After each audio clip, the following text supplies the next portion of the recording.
Bon, je poursuis avec l'exemple 2. Dans l'exemple 1, la valeur du sinus de θ en radian se trouvait dans le cercle trigonométrique. On cherchait une valeur de sinus qui était à moins racine de 3 sur 2. L'exemple qu'on va faire ici, c'est complètement l'inverse. On ne le trouvera pas dans le cercle trigo. Il faudra donc procéder d'une autre façon. Je glisse mon tableau.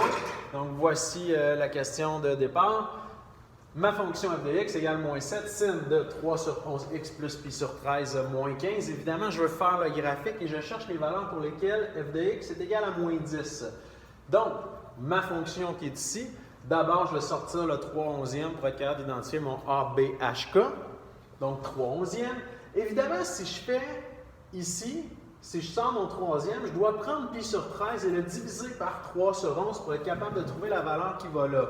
Donc, pi sur 13, divisé par 3 onzièmes, ça monte en haut. Si vous préférez qu'on divise deux fractions, on multiplie par l'inverse. On obtient 11 pi sur 39. Mon A vaut donc moins 7, mon B 3 onzièmes, ce qui justifie la fonction qui va partir vers le bas puisque j'ai deux signes opposés.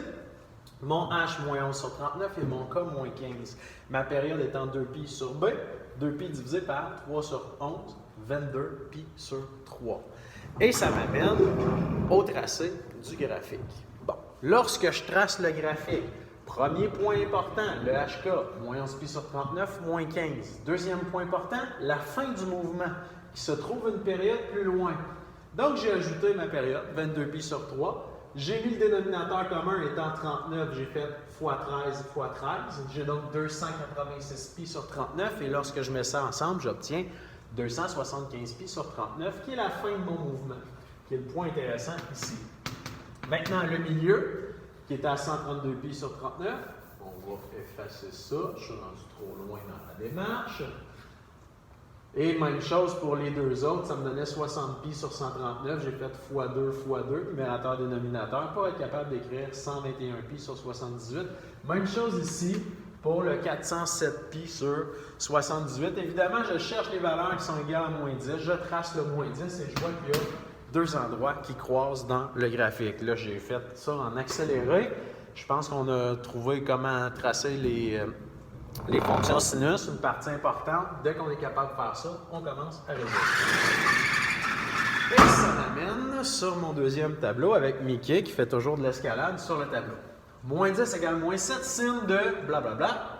Je reviens avec ma fonction de base parce que je suis certain que celle-là elle est parfaite et qu'il n'y a pas d'erreur. Je vais tout de suite faire plus 15. Donc, moins 10 plus 15 va me donner 5 en divisant par moins 7. J'obtiens moins 5 septièmes égale sin d'un angle en radian. Ça, c'est un angle en radian. Est-ce que dans le cercle trigonométrique, il y a un angle en radian faisant en sorte que la valeur du sinus vaut moins 5 septièmes? Je rappelle que le sinus, c'est la coordonnée Y. J'ai-tu une coordonnée Y là-dedans? Y a-t-il un angle qui a une coordonnée Y qui est à moins 5 septièmes? Réponse, non. Donc, j'oublie ça. Je ne pourrai jamais trouver, dans ce cas-ci, la valeur exacte de mon angle pour que ça donne moins 5 septièmes. Je passe au plan B. Je vais donc envoyer le sinus de l'autre côté. Je vais faire sin moins 1. Sin moins 1 de moins 5 septièmes. Julien, notre calculatrice, est en radian? Oui. On travaille une fonction trigonométrique. On veut des angles en radian. Donc, sin moins 1 de moins 5 septièmes. Là, je l'ai déjà calculé. Ça donne moins 0,8. Ça, c'est votre première valeur. Moins 0,8 est donc égal à 3 sur 11x plus pi sur 13. Ou, attention, vous vous souvenez quand on a cherché dans le cercle trigo, au premier exemple, il y avait deux possibilités comme angle en radian. Il y aura aussi deux possibilités ici. Je vous ramène à ce que vous avez fait l'année passée. Lorsque vous faisiez la loi des sines, imaginons que vous aviez 5, 20 degrés, 15 et qu'on cherchait l'angle ici. Vous faisiez 5 sur sin de 20 est égal à 15 sur sin θ. Vous faisiez un produit croisé, vous faisiez sin moins 1 et vous obteniez l'angle ici. Là, je dis n'importe quoi, j'ai écrit 40 degrés, là, je ne veux pas le calculer, je vais juste vous expliquer le principe derrière ça. Est-ce que c'est possible que cet angle-là vaille 40 degrés? Pas du tout. Qu'est-ce qu'on faisait? On disait, ben, on va faire 180 moins le 40 degrés, et ça va donner 140 degrés. Puis je vais prendre celui-là. Ouais, mais pourquoi c'est de même? Pourquoi c'est de même? Je reviens sur une autre base. Si vous avez x2 égale 25, que vous effectuez la racine carrée pour trouver x, votre calculatrice va vous dire ça donne 5. Attention, ça donne 5 ou moins 5. Parce que 5 au carré donne 25 et moins 5 au carré donne 25. Il y a donc deux valeurs possibles.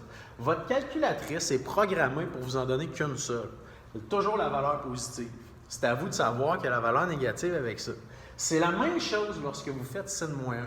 Il y a toujours deux valeurs qui font en sorte qu'on a deux angles qui font en sorte qu'on obtient le bon sinus. Toujours la valeur de l'angle aigu puis la valeur de l'angle obtus. Donc, deux angles qui sont ici supplémentaires, les deux ensemble donnent 180 degrés. Un angle aigu, un angle obtus. Si bien que lorsque ma calculatrice me donne 40 degrés, techniquement, c'est pas juste 40. L'autre angle possible, c'est 140. Et là, je dois choisir le bon angle entre les deux. Dans ce cas-ci, ça serait 140 degrés. Je reviens ici. Je viens de faire sin moins 1. C'est pas différent parce que vous êtes en radian. Si en degrés, je faisais 180 moins la valeur obtenue, en radian, 180 degrés, c'est pi. Donc, ma deuxième valeur, ce sera pi moins la valeur que j'avais ici, moins 0,8, égale 3 sur 11x plus pi sur 13.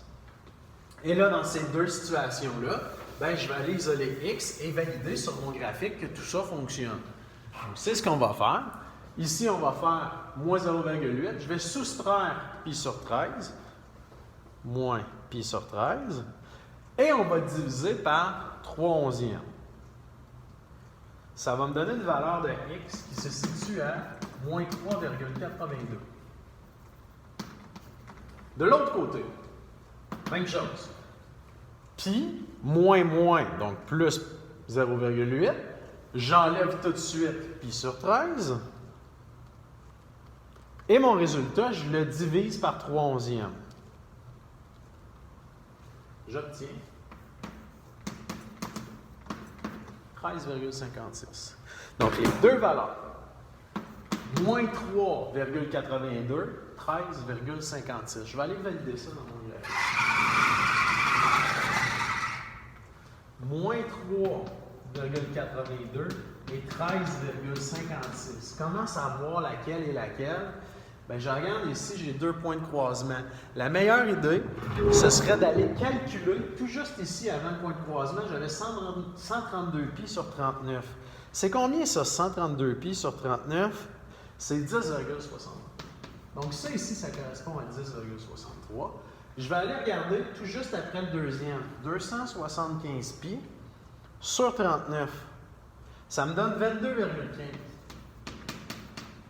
Bien, pour moi, ça me paraît très clair que le 13,56, c'est cette valeur-là. Là, vous allez me dire, ouais, mais le moins 3,82, qu'est-ce qu'il fait là? Bien, regardez en arrière. C'est le point de croisement ici que vous allez trouver. Moins 3,82. Moi, celui que je veux, c'est pas lui. C'est celui qui est là. Mais il se situe où? Lui, par rapport à celui que j'ai trouvé, bien, il se situe une période plus loin. Comment je vais le trouver? Je vais simplement faire moins 3,82 plus une période. Donc, c'est ce qu'on va faire ici. Moins 3,82 plus une période qui est 22 pi sur 3. Et ça donne moins 3,82 plus 22 pi sur 3. J'obtiens 19,22. Et là, je vois très bien que tout ça a du sens. Donc, j'ai trouvé mes valeurs de x faisant en sorte que ma fonction était égale à 10. Il me reste qu'à écrire ma réponse. Donc, x égale les moustaches. Première valeur, je commence par la plus petite, 13,56.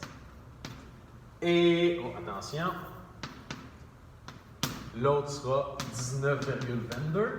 J'ajoute, ça se répète à toutes les périodes, donc plus 22 pi sur 3n, plus 22 pi sur 3n, tel que n appartient aux entiers, le fameux né. Et j'ai ma réponse finale. Maintenant, si je l'avais fait en inéquation, si on vous avait demandé f de x plus grand ou égal à 10, ben vous auriez dit plus grand ou égal à 10 se situe nécessairement lorsque je suis au-dessus de 10. Donc, dans toute cette partie-là, c'est-à-dire d'ici jusqu'à là, et j'écrirai ma réponse de la façon suivante. F de x est plus grand ou égal à 10 pour toutes les valeurs de x appartenant à l'intervalle qui va de 13,56. Ici, j'inclus, puisque j'avais le égal, jusqu'à 19,22. Toujours inclus, puisque j'ai le égal. On n'oublie pas que cette partie-là, ce bout-là au-dessus de 10, se répète si j'ajoute ou si j'enlève des périodes. Donc, plus 22pi sur 3n, plus 22pi sur 3n, tel que n appartient aux entiers. C'est la fin des équations, des inéquations en sinus. J'espère avoir été assez clair pour vous permettre de compléter vos exercices. Bonne journée!